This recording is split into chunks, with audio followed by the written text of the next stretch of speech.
ખેતી આ શબ્દ સાંભળતા જ આપણા મનમાં શું આવે છે? પરસેવો, મહેનત, લહેરાતા ખેતરો અને બસ વરસાદની રાહ. પણ શું ખેતી ખરેખર આટલું જ છે?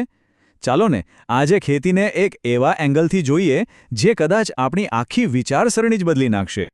સામાન્ય રીતે આપણા મગજમાં એક વાત ફિટ થઈ ગઈ છે કે ખેતીમાં તો ભાઈ બે જ વસ્તુ કામ કરે, એક તો સખત મહેનત અને બીજું સારું નસીબ. વરસાદ સારો પડ્યો તો પાક સારો, નહીં તો નુકસાન.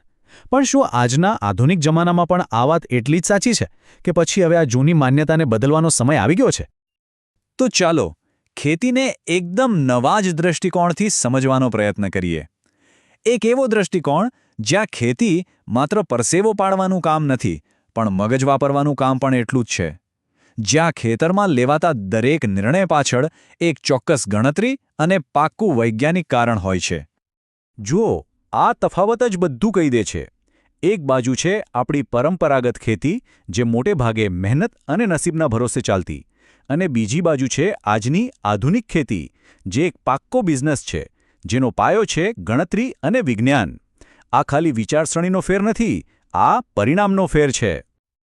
તો ચાલો સૌથી પહેલાં વાત કરીએ ગણિતની. કેમ કે ખેતરમાં એક દાણો રોપતા પહેલાં આજના સફળ ખેડૂતને એક એકાઉન્ટન્ટ અને એક એન્જિનિયર એમ બે રોલ ભજવવા પડે છે. અને આ જ ગણતરી નફાનો પાયો નાખે છે. કોઈ પણ મોટી યોજનાની શરૂઆત એક નાના પણ બહુ જ મહત્વના આંકડાથી થાય છે. ખેતીમાં એ આંકડો છે જમીનનું ક્ષેત્રફળ. દાખલા તરીકે 1 એકર જમીન એટલે કે લગભગ 4047 ચોરસ મીટર. સમજી લો કે આ આપણો કેનવાસ છે, જેના પર નફાનું આખું ચિત્ર દોરાશે. અને બસ આ એક જ આંકડા પરથી આખી રમત નક્કી થાય છે. જમીન કેટલી છે એના પરથી જ નક્કી થાય કે કેટલા બીજ જોઈશે, કેટલું ખાતર જોઈશે, છોડની હારમાળા કેવી રીતે ગોઠવવી. આના પરથી જ કુલ ખર્ચનો અંદાજ નીકળે છે, અને છેલ્લે કેટલો નફો થઈ શકે છે એનું ચિત્ર પણ સ્પષ્ટ થઈ જાય છે. આ શુદ્ધ ગણિત છે, કોઈ અટકળ નથી. એટલે વાતનો સાર એટલો જ છે કે પાક્કી ગણતરી જ નફાવાળી ખેતીનો પાયો છે. ટૂંકમાં કહીએ તો ખેતરમાં ઉતરતા પહેલાં કાગળ પર જીતવું બહુ જ જરૂરી છે. એક એક રૂપિયો અને એક એક બીજ બધું જ ગણતરીમાં આવે છે. સારું, તો કાગળ પરનું ગણિત તો થઈ ગયું, પણ હવે અસલી ખેલ તો જમીન પર છે. અને બસ અહીંથી જ એન્ટ્રી થાય છે વિજ્ઞાનની. હવે ખેડૂત એક વૈજ્ઞાનિક બની જાય છે, જે જમીનની તાસીર અને પાકની જરૂરિયાત બંનેને બરાબર સમજે છે. અને આ વૈજ્ઞાનિક અભિગમનું હૃદય છે આ 3 અક્ષરો NPK. ના, આ કોઈ અઘરી કેમિકલ ફોર્મ્યુલા નથી. આ તો છોડની ભાષાના ABC છે. છોડને મોટા થવા માટે જે 3 મુખ્ય પોષક તત્વો જોઈએ ને, એ છે નાઇટ્રોજન, ફોસ્ફરસ અને પોટાશ.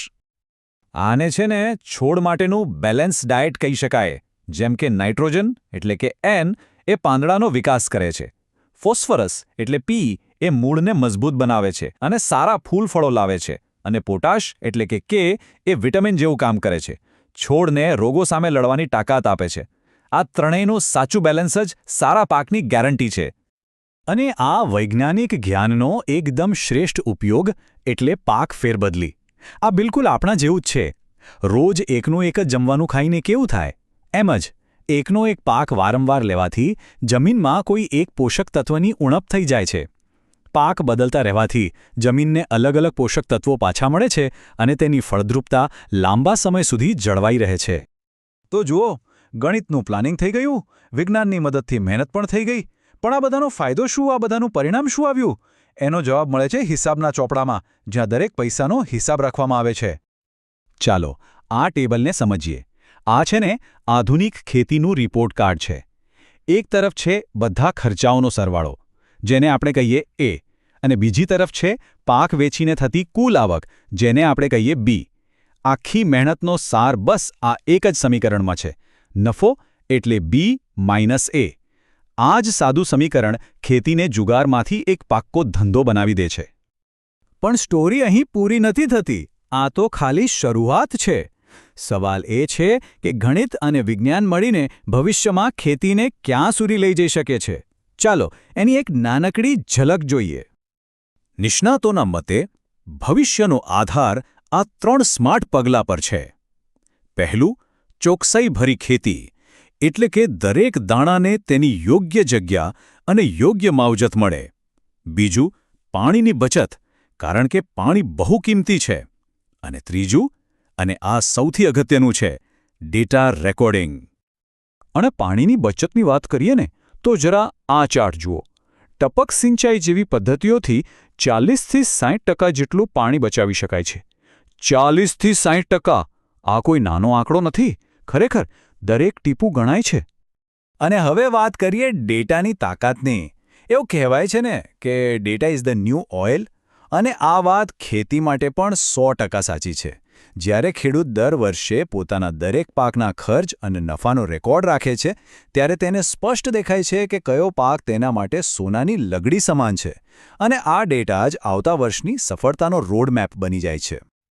તો હવે આખું ચિત્ર એકદમ સ્પષ્ટ છે. જ્યારે ખેડૂત પોતાના હળ સાથે કેલ્ક્યુલેટર અને માટી સાથે વિજ્ઞાનને જોડે છે, ત્યારે ખેતી માત્ર પેટ ભરવાનું સાધન નથી રહેતી, પણ એ એક શક્તિશાળી અને નફાકારક ઉદ્યોગ બની જાય છે. તો છેલ્લે એક સવાલ જે આપણે સૌએ વિચારવાનો છે. આવનારા 10 વર્ષમાં ડેટા અને ટેકનોલોજી આપણા ગામડાઓના ખેતરોનું સ્વરૂપ કેવી રીતે બદલી શકે છે? આનો જવાબ ખૂબ જ રોમાંચક હોઈ શકે છે. આટલી સરસ અને ઊંડાણપૂર્વકની માહિતી આપણી સુધી પહોંચાડવા માટે શ્રી દિગ્વિજયસિંહજી ન્યૂ સરકારી હાઈસ્કૂલ જામનગરના ડૉક્ટર સંજય પરમારનો આપણે સૌ ખૂબ ખૂબ આભાર માનીએ છીએ. ફરી મળીશું એક નવા વિષય સાથે. નમસ્કાર.